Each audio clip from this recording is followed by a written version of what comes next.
Hello and welcome to Flippin Through, the internet's #1 Mad Magazine news, review, and interview channel. And today, we're flipping through Mad Magazine number 133. But before we do that, there's something I want to talk about. Oh, wait, why doesn't my button work? Okay. That's interesting. I updated the program I used to record this stuff, and apparently it broke my little machine here. Jeez. Anyway, please consider hitting subscribe, hitting like, leaving a comment down below. You guys are listening to me astoundingly. I'm up to, I think last Saturday I said I was up to like 511. I'm at 518 right now. That's unbelievable. So please, I really want this channel to keep growing. I got some good steam. Building steam. I don't know what the phrase I'm trying to say is, but I like it. Whatever's happening, I'm enjoying it. If you want to support me in a different way, patreon.com/flippinthrough. Support me on Patreon. Any amount gets you a 6 set of stickers. $5 gets you the 6 set of stickers and a cool Alfred E. Newman stencil that I 3D print by myself, with a machine. The machine does all the work. Anyway, these are the people that are supporting me on Patreon right now. That is Misamo, David Strickler, Megan McInerney, Shane Buckley, Bobby Weigel, Cam Hayden, Rob Wilson, Rod Mead Sperry, Andrew Goldfarb, Casey Ori, and Little Cozy Nostril. Hey, thank you guys so much for the support, and I hope I can keep on earning it. Now, let's see if I can do all of this without the buttons. Here we have Mad Magazine number 133. No longer contains cyclamate or MSG, monosodium glutamate. Only pure, unadulterated, fat-free humor. What have we learned? We have learned that MSG really wasn't a big deal, right? No MSG. MSG is just basically what what is it? What's the word I'm looking for? Asian chefs used to create umami. Umami is the Japanese term. It's like a savory. It makes things savory, I guess. And there's nothing wrong with it. But everybody freaked out about it. I don't know what cyclamate is. What would happen if I Googled that? Cyclamate. Is that a bad thing? Also, fat-free. Turns out fat isn't bad for us, so don't worry about that, guys. Cyclamate is an artificial sweetener. It's 30 to 50 times sweeter than sucrose. Wow. Seems like it's still used. Anyway, so it's just a sweetener. Anyway, why do I care about this? I like this cover. This is like not a super fancy cover. I don't even know if it's in like anybody's list of favorite covers. Certainly not in my list of favorite covers, but it's a handsome cover. So, it's got that going for it, which is nice. I apologize, you guys. I'm in full dirtbag mode. It's like the end of the first week of school, and I am beat, but I don't want to record an episode after a live stream, so I'm just going to power through this and try to be entertaining, even though I am exhausted. Here we have an ad for one of the Mad Super Specials. Before they had Super Specials, there was like the More Trash from Mad, Mad Follies, the Worst of Mad, and then they started calling them Super Specials. I believe it was roughly that order. You get 12 full-color Mad Nasty cards, plus the usual collection of articles, ads, satires, and other mistakes in our latest annual Mad Follies. Now on display wherever magazines are sold or swiped. So let's see how I do with identifying artists. Let's see. I gotta zoom in more. All right, this, Mort Drucker. This, The Facts of Life and Death. I'm going to come back to that. This is Sergio Aragones. Did I say that name right? Yeah. This is Paul Coker Jr., obviously. Celebrities in real life situations. This is rough. This is not one of our normal caricature artists. Oh, this is Woodbridge. Oh, you can't see it. This is Woodbridge, state of our suburbs. That's a Volvo 122S. How do I know? Because I used to own a Volvo 122S. I don't know. Could that be Harry North, Esquire? Anyway, who is this? Bob Clark. That's what I'm going to guess. When in doubt, Clark it out. That's what I always say. You guys have heard it. I say it constantly. Clint Eastwood paints our wagon. Oh, that's kind of cool. Look at Clint Eastwood is like one of those guys you never see him just being happy, do you? Certainly he must be happy sometimes. He's like a millionaire. Happiness must come, even though perhaps it's fleeting, his happiness. But I'm sure he feels happiness. The man to my right in the enclosed photo is Brian Hutton, director of Where Eagles Dare, who is currently working with me on The Warriors. We just wanted to say how much we enjoyed Where Vultures Fare. Artist Angelo Torres and writer Larry Siegel did a tremendous job on this satire. Your comments on some of the complications of the script were especially enjoyed by us, having lived through the making of the picture. Clint Eastwood, on location in London, England. I don't know. I think I would like it better if he was trash talking him. Congratulations on your satire of the gun nuts in our society. Passionate Gun Love magazine. It took a lot of guts to write an article like that. Let's hope those nuts you so violently attacked let you keep those guts in the same location they are now. Wait, I read that as though it was like some liberal guy writing this, but I feel like maybe Benno Gilbert, Benno might own a Benelli, if you know what I'm saying. I'm somewhat confused over the passionate gun love in issue number 131. I thought MAD was all comedy and satire. What happened? Oh my gosh. This is very funny because these are people who do not like the joke. Minnetonka, Minnesota. Oh, we have viewers in Minnetonka. I think, well, no, I don't want to tell people where people live. But yeah, somebody who watches the show is from Minnetonka. Can it be too much to hope that MAD can arouse America to disarm?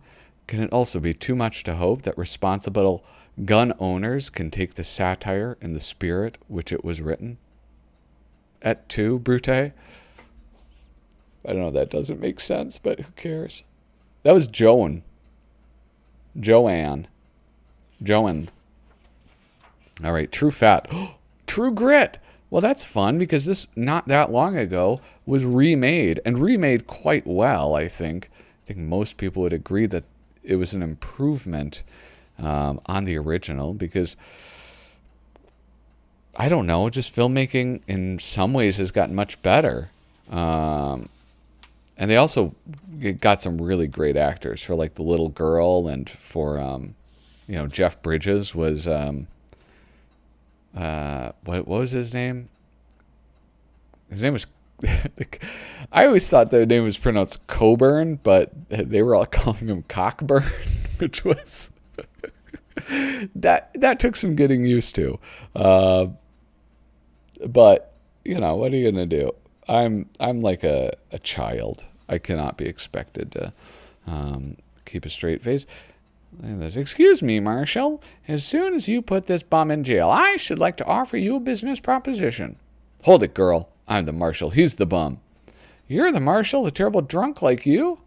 What do you mean terrible? I'm the best drunk in these parts.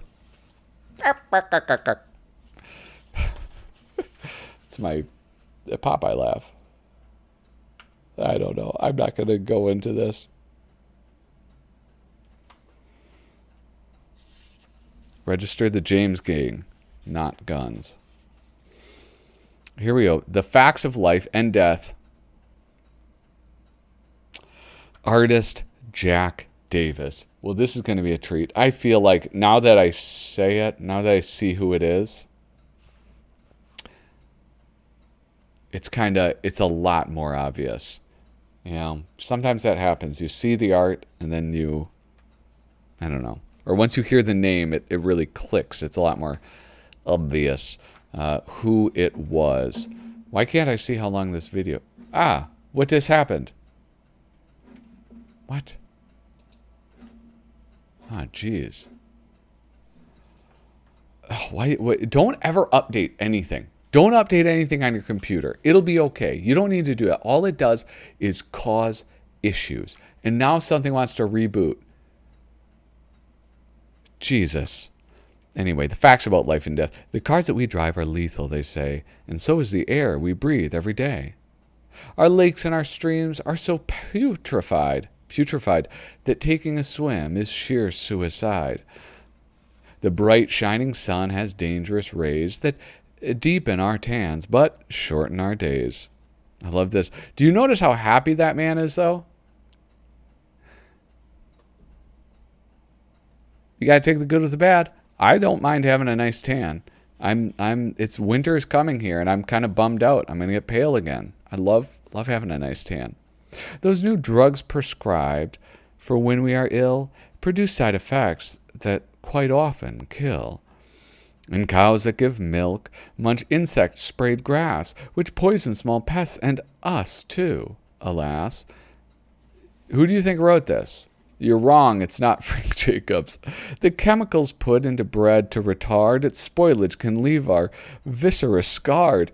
Holy smokes! This guy, Ronnie Nathan,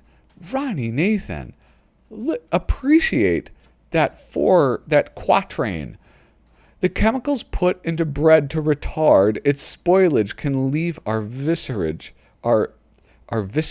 scarred. My God, what a fantastic set of lines. Listen, I got to go to MAD cover site. Here. Oh, I can't switch. Should I go to web browser? Okay, let's see this. Boop, boop, boop, boop, boop. What issue was this? 133? Boom, let's check this out. Ronnie Nathan. Let's see what Ronnie Nathan has done. What have you been up to?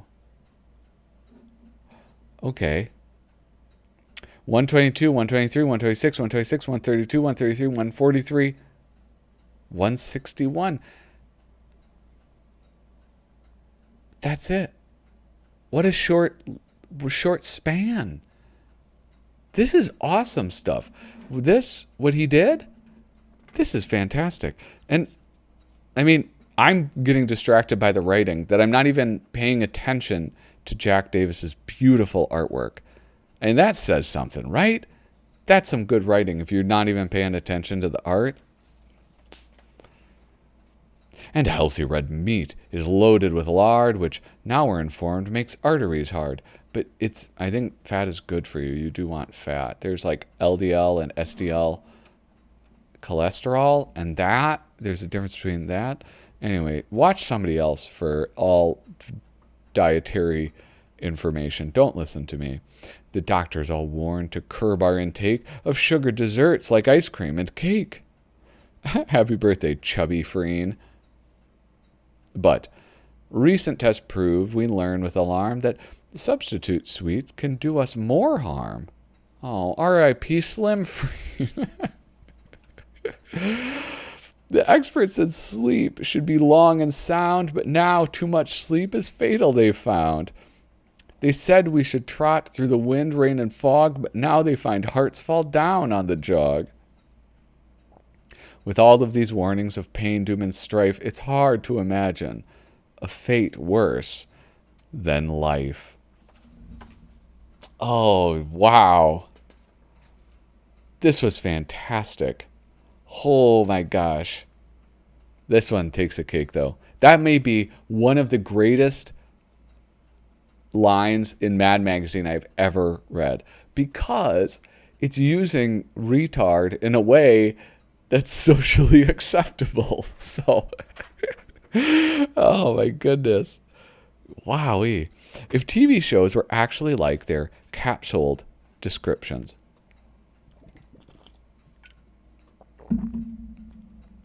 Now, this is a throwback. This is a throwback where it's like young people today I don't think are going to get this.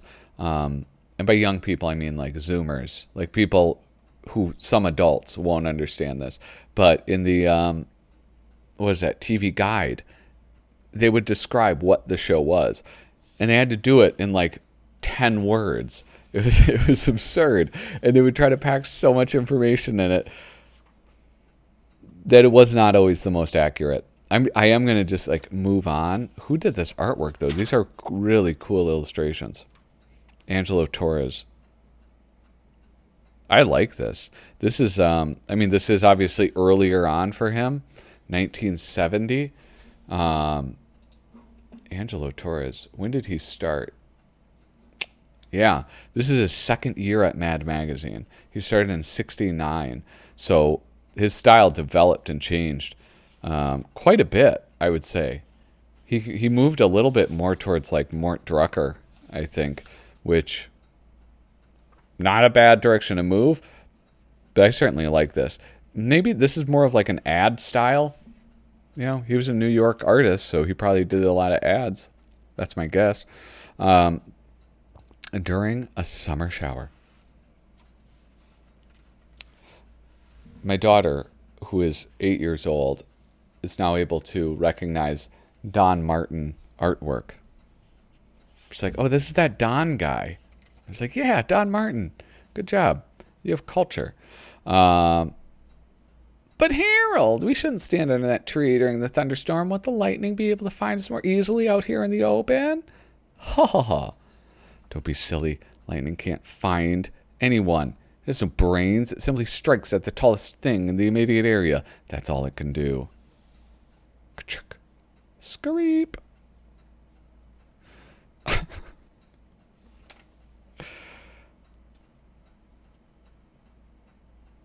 That was dumb. That was a dumb one. Here we have. Let's zoom out a little bit. Oop, for this one. Mad's do-it-yourself modern movie ads. Okay, Cinema MMXVII proudly presents the latest Fiasco by Sweden's famed director Ingmar Bungelman. A man and a bigot. A man and a bigot. What strange, illicit passion drove this bewitched duo to their bedroom? What weird obsession gave them a craving for more and more Chinese food?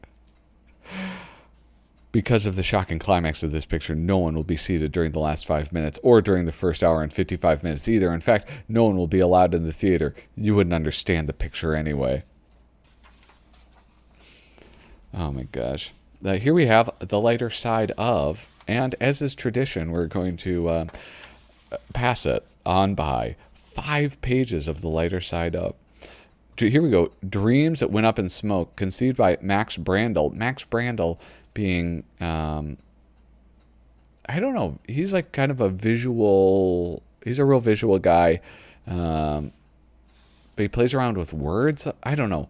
What am I trying to say? Max Brandel put together this one Mad paperback that was all about words, and it was really, really cool and very unique. Max Brandel generally comes up with most of the unique stuff. I think I'm going to write this down because I think it would be really good to do like an all Max Brandel. Because he is, I think, one of the more unique voices that Mad Magazine ever hired. I think so. What do you think? What do you think about Max Brandel? Leave a comment down below. What is a born winner? Beautiful. I was right again on the artwork. No surprise there for this human genius. Here, we can just scan through those. This is some Sergio artwork in the margins. Again, what's fun about 1970 is you get a lot of guys who are kind of new to Mad. It's like the new guard that's going to become the old guard, right? They're coming in and they're making a name for themselves in this time period, kind of spread out from the late 60s to early 70s. And it's a lot of fun. It's a lot of fun to watch them develop. Look at that. He's fantastic. It was his birthday. I'm really slacking. Let's zoom out.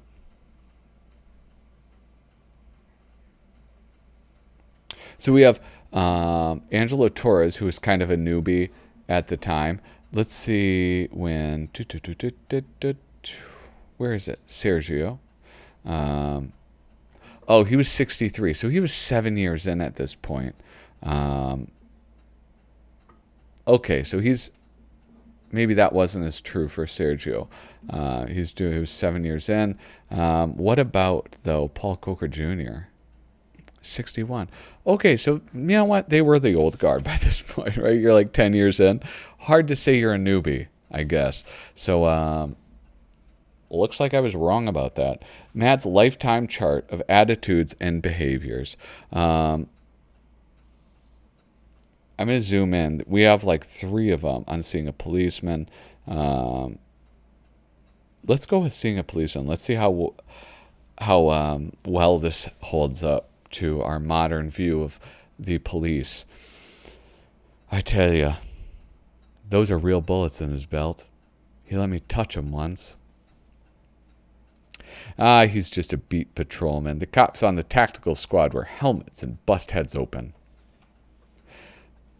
I wonder if he knows that he's a fascist pig and a tool on the military-industrial complex. Poor devil. Overworked, underpaid, always being abused. I wouldn't be in his shoes for $1 million. Of course he's on the take. They're all on the take. Naturally, the crime rate is up, but it's not his fault. We can thank our precious courts for that.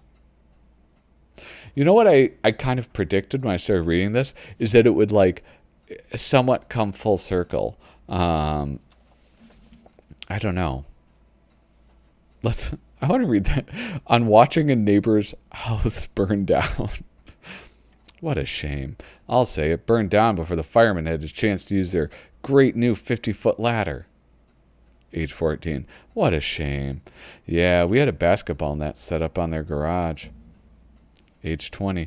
What a shame. I agree. Maybe this will give you some idea of what we're doing in Vietnam. What a shame. It sure is. He mixed one hell of a martini. What a shame. You bet it is. This will probably drive up insurance rates in the neighborhood. What a shame. I'll say the smell of smoke aggravates my heartburn. You know what it is, though? Like with all of these, with that, all of the men are just unable to have any sympathy or empathy for the person who just lost their house. It's just all about them and how it impacts their life. That's pretty funny. Let's keep moving along. It's like 22 minutes. I got so much of this left. I feel like this is what I figured out. When the issue's good, I move through it very slowly. When the issue sucks, I'm through it in like 20 minutes. I can't help it. I'm not in charge of these things. It's just the natural order. Here we have future instant predictions. Artist Jack Rickard. Man, look at that face. Do I look like a Jack Rickard drawing? So I'm going to use as an insult. Like when you smile, you look like a Jack Rickard drawing. Did you know that? Here we have a beautiful Spy vs. Spy by Antonio Prejias. Oh, man. You get an appearance of somebody who's not a spy. Very rare. Uncommon. Boom. Oh, psych. It was a spy. A spy in disguise. A mad look at antiques of the future. Photographs by Irving Schild. One of the big hobbies of our affluent society is antique collecting. Yes, all of the worthless junk our grandmothers threw out years ago has become valuable junk today, and people will pay fortunes for it. What actually is an antique? Anything that was useful at one time, but which progress outmoded and collectors are now clamoring for. For instance, things like crank handle telephones, an early American oil lamp, Oily American Earl lamps. Early American oil lamps, oily American Earl lamps, wooden butter churns, old coffee grinders, and old organ grinders, and so on, which is okay with us. But what we'd like to avoid making the mistakes of our grandmothers made and hold on to today's worthless junk till it becomes tomorrow's valuable junk. For some possibilities, let's take a mad look at antiques of the future. I'm very excited about this. Is this possibly, I wonder, is that like you have people like me who have this kind of collector's mentality, who hold on to things? I'm not a hoarder. It's not like that. That's not what it's like. But I hold on to things. They're neat. They're neat. I wonder if it's like baked in, this idea of like, well, it could be worth money one day. Oh, I just did this issue like 2 cycles ago. The Odd Squad. Okay, here we have number 1. Oh, here's the doctor's satchel. A small black bag once carried by MDs when making what were known as house calls. Nobody does that anymore. Except plumbers. That's a dumb joke. A marriage license, official document required by law before a man and a woman could live together. Policeman's billy, a crude law enforcement weapon that was effectively used before complaints of police brutality rendered cops on the beat powerless. Here we go. 7, a black and white TV set, crude early television device which showed only gray images without color. You know what? I have an old, I don't have a black and white one, but I do have an old CRT television. They're very good. You want them, especially if you play old video games. I don't need to justify my choices to you. Stop it. Leave me alone. Where's this rifle? Is that number 15? Oh, fishing and hunting equipment. Once used by so-called sportsmen before air and water pollution killed off all fish, birds, and animals before they did.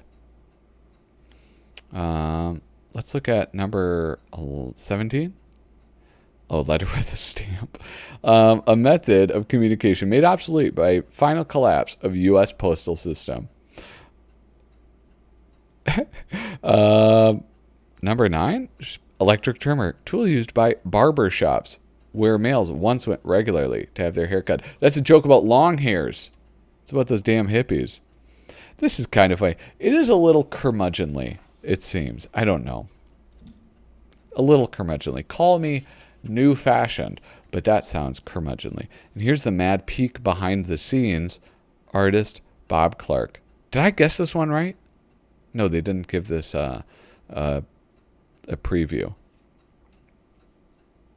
Man, he's fun. I wish I had something better to say, but the mad peek behind the scenes, I really wish they would bring back, because I think it's so cool. Like, you have all of these like walls that are torn down, or it'll be a building with a roof, kind of a big cutout of the roof. And they're really fun to look at. They're fun to explore with the eye, and they're usually pretty amusing. And it doesn't seem like in this one as much, but there's usually a lot of chicken fat. But I guess Bob Clark, he wasn't known for that type of stuff. So, yeah. I really wish, if they ever bring MAD back, I wish this was something they would bring back. And then here we have a mad look at celebrities in real life. And this was that sort of, I think I referred to it as sort of rough caricature. And it is by somebody we don't know. By we, I mean I don't know. John Johns. John Johns. Oh, fuck. What, who did this to John John? All right, I'm on the MAD cover site, and it brings me nowhere. Where's John? Oh, John Johns. That's it. Just one appearance. Oh, man. It's too bad. Let's look at this. Why only one? Let's see. Did he deserve more than one appearance? Hey, it's one more appearance than I ever got. All right. I mean, it's kind of cool. It's like, look at, it's sort of, you know what it kind of reminds me of? Not in style, but in spirit. It kind of reminds me of early Dave Berg, where he would have these kind of grotesque faces. These are really recognizable, though, right? Like Jackie Onassis, very recognizable. Sammy Davis Jr., very recognizable. Yeah, John and Yoko. Yeah, they're recognizable once I see the name. That's the problem. I didn't recognize them in the thumbnail. I didn't say like, oh, that's John and Yoko. Hugh Hefner? Kind of. Oh, the Nixons. I love Richard Nixon. Do you know, aside from opening up trade with China, he also started the EPA. Just saying, Nixon's not that bad. Uh-oh. Guess who's at the door for a surprise visit, Dick? Oh, no, not them again. I can't stand them. What shall we do? Hide. What else? Maybe they'll go away. She's such a bore. She? You can't believe what it's like to be with him. Did they go yet? Did they go? I'm not sure. I guess there's nobody home, Spiro. Aww. That's not nice. I guess he didn't actually say it, though, so that's good. Spy versus spy. Oh, look at rocks. Wait. What? Oh, I see. I see what happened. The rocks weren't real, and he diverted them. He diverted the white spy to the land mines, or the water mines. That's what it was. Here we have a look inside Joe Namath's wallet. Again, this is like, I don't know, man. This is like the weirdest bit ever. They're kind of funny sometimes, but it's like, I don't know. It's a hard sell for me. And my goodness, we are over 30 minutes. And what do we have? At the end here, the suburbs thing, George Woodbridge. I recognized it. I called it, baby, because I'm a genius. And I'm going to move on to this final page. And I'm going to take like a photocopy of this. This is beautiful. I'm going to use this for my Valentine's this year. A Valentine to all our mad readers. Roses are red, violets are blue. We make our bread on clods like you. With that, if you have not already, please consider subscribing to this channel. I want to keep growing. I can only do it with your help. Hit like, hit subscribe, and leave a comment down below. Patreon.com/FlippinThrough. With that, thank you so much for watching. Toodaloo.